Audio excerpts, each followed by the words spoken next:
Ottertail Telecom for hosting this program. I'm Shannon Terry, the Public Information Officer for Ottertail County, and we appreciate you viewing this show. We hope that this is an opportunity for you to gain information about Ottertail County services, and if you have any questions or concerns, to please give us a call, stop by, or visit our website. Today, we have Patrick Walesko. He is the Emergency Manager for Ottertail County. Welcome, Patrick. Hey Shannon, it's good to be here. Thank you. Could you just tell us a little bit about your role in Ottertail County? Sure. So I'm the Emergency Management Director for the county, which means that my role is to help prepare our communities, our businesses, and in particular our residents for any unfortunate or unforeseen events, sometimes what we refer to as an emergency or a disaster. All the way from preventing things that we know we can prevent to looking at response and recovery and helping support those systems and those procedures that are in place across the county. Well, that's very reassuring. My understanding of emergency management is that you are preparing with your partners and that you're always constantly preparing in case disaster strikes, and that I should be connected, I should stay informed. But could you describe ways that all of us could be connected and really stay informed? Sure. I'm glad you mentioned that we are constantly preparing. Fortunately, we're not always in a condition of emergency or disaster. So we have time to put measures in place and be prepared and kind of heighten our readiness. There are two things that we really work with the communities and residents on in particular, and those two things are for them to stay informed and be prepared. They've kind of become our tagline, if you will, from the standpoint that the first and most important step is to be informed. Know what's happening on a daily basis, know what's going on within your community. Every morning when you wake up, watch TV, listen to the radio, have a conversation with your neighbor to find out what's going on in the area and what you should be aware of. That's one of the biggest things, is to always be in the know, so that you have some understanding of potential hazards that might come up during that day, or be aware of other threats that might exist within the community. The second thing that we look at is to be prepared. And being prepared doesn't always mean, while we may encourage kits and plans and all of these physical items, it's just being mentally and planning wise, thinking about what you might do in times of an emergency. And so just kind of keeping those two things in mind and taking steps to be prepared. Our first responders are going to be there to help support when they can, but it's important that our residents take steps to be prepared themselves so that they can weather the situation until help does arrive. So you're Ottertail County's Emergency Management Correct. Director, and we've talked about that you have partners. You're not alone in this, but could you really describe exactly what Ottertail County's role is? Sure. And what services that Ottertail County provides? Right.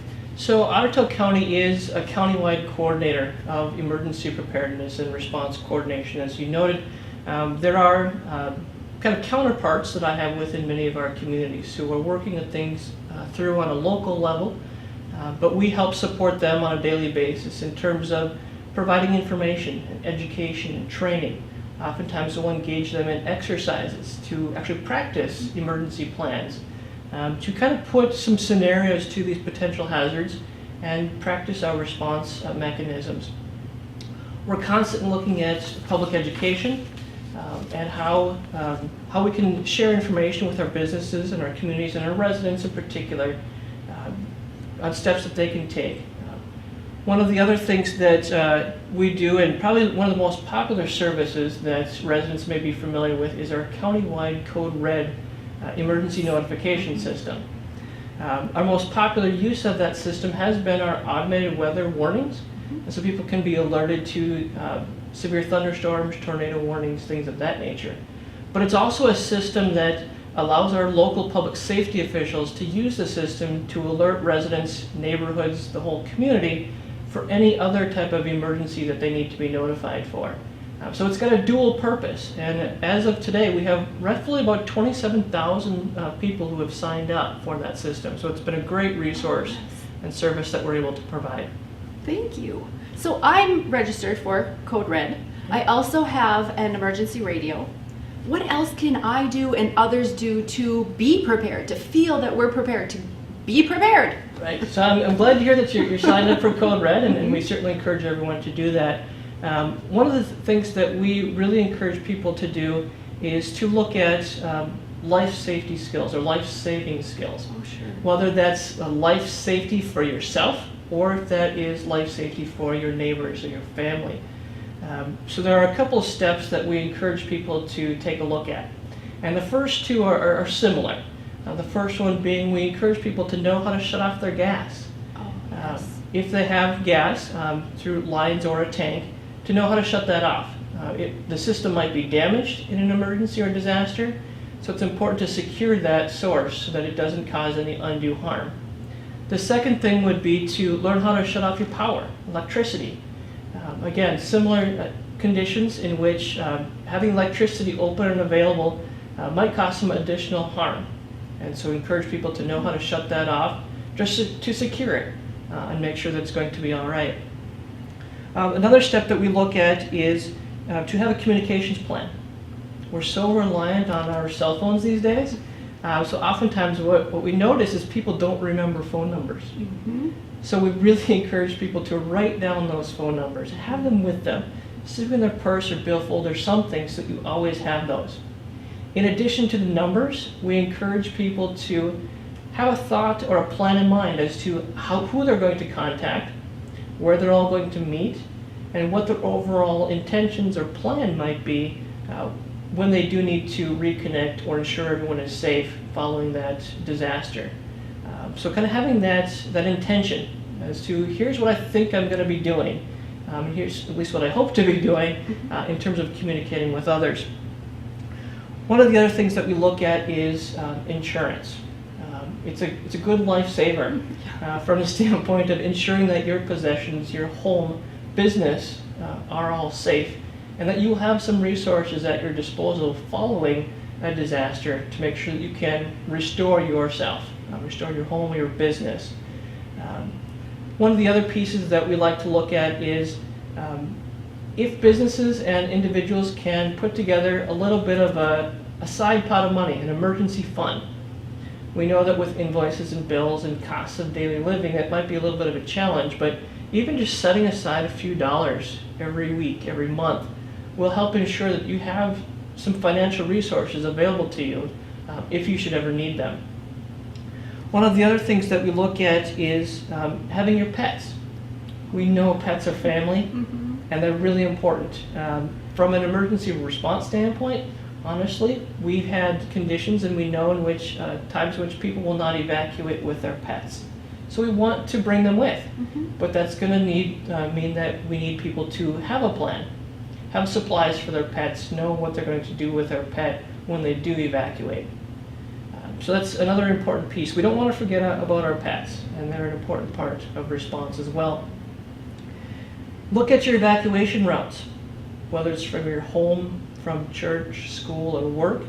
Know where you're going and how you're going to get there, and what you might do if the route is blocked. Okay? It's another big step. While directions and instructions will be provided on official routes, always have that situational awareness and know what your options are. It's all about those options. In case something goes awry, you're not stumbling to come up with another plan. And the last step is to look at developing and learning some new skills as it relates to life safety. So our primary examples there might be to learn CPR or first aid skills, how to use what we call an AED, an automated external defibrillator, so that you can be a part of the response and you can provide those life-saving skills to others. A lot of these opportunities are available throughout our communities, whether it's through the hospital, ambulance services, first responders, fire and police departments often provide these. So really encourage people to develop those skills that might come in handy post-disaster. So listening to you, I thought, oh, I am pretty prepared, but I don't know how to shut off my gas. So that was a great tip. In my emergency kit, I forgot that I'm going to need cat food and I'm going to need other things for my pet. So really we have to think of a lot of these other areas. Right. And we have to, again, really be prepared in areas that we didn't even think about. So thank you for sharing all of those tips. We hope that we don't ever experience a disaster. Right. But what are some of the first steps that people could take in Otter Tail County if a disaster would strike? Sure. I think one of the most important steps actually happens before. And that's, Sure. again, kind of going back to the idea that people need to be aware of what's going on within the community. Certainly one of our biggest hazards is weather. But that's an easy one to be aware of. And then to take precautions in terms of, are they out traveling? Do they have raincoats and umbrellas and things of that nature? Do what you can to prevent yourself from being impacted. We can't prevent weather, but there are certain things that we can do to lessen or eliminate the impact that it has on us. So that's the biggest thing. Post-disaster, really the first and most important thing is to make sure that you and your family or those around you are safe. Are you injured? Are you ill? Has some adverse effect been imposed upon you based upon that disaster? And to take care of that first. You can't necessarily help yourself or others or your community unless you yourself are safe. So if you are injured, to call 911. Responders are there. It's a 24-hour, 7-day-a-week, 365 service. We want people to call if they need help. That's one of the biggest things, is to make sure that emergency responders are coming out to your location. And the second thing would be, again, to look at your utilities. That gas, electricity, water, other things like that, to make sure that, to look at those systems, to make sure they haven't been impacted. Because those too can cause secondary impacts from a disaster. So when you find damage or unsure about the condition of those systems, make sure that you reach out to your utility providers to have those taken care of. So those are the really two biggest phases, is before, do what you can to prevent it, but then after the fact, look out first and foremost for those safety measures.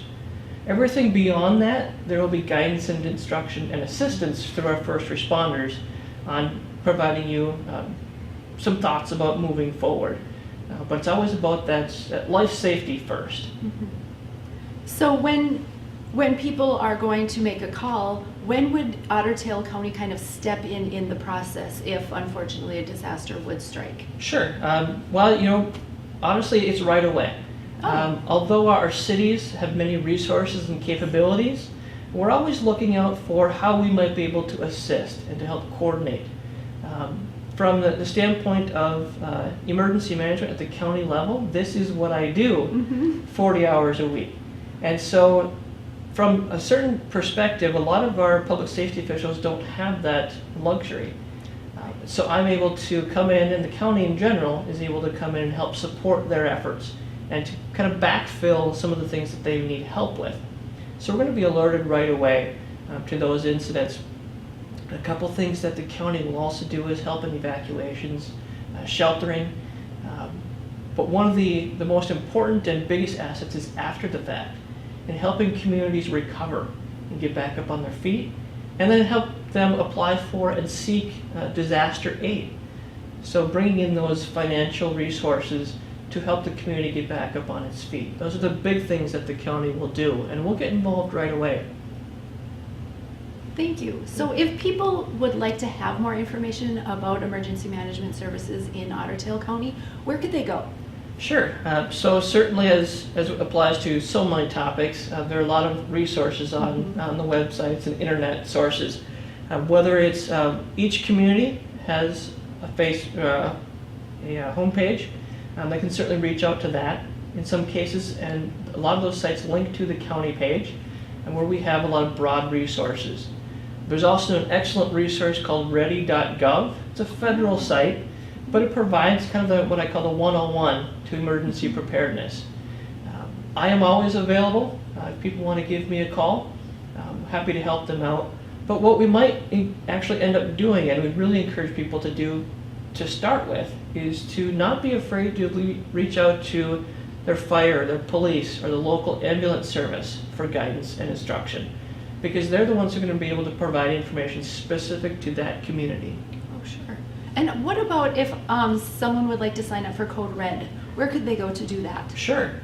The best place, if they want to do it themselves and take care of it on their own, would be to go to the county homepage. Okay. It's listed right there. There's a link with the logo to Code Red that will help you get signed up. If you prefer to kind of interact and do it over the phone, if you'd like to give me a call, you can always do that as well. It takes less than 5 minutes to get you signed up, whether on the site or by calling in. And so our information is out there, and again, just go to the county website or give the county a call. Thank you. Thank you. Thank you very much, Patrick, for being here and for this very helpful information. Thank you, Otter Tail Telecom, for hosting this program, and thank you, viewers. Otter Tail County, live your best life here.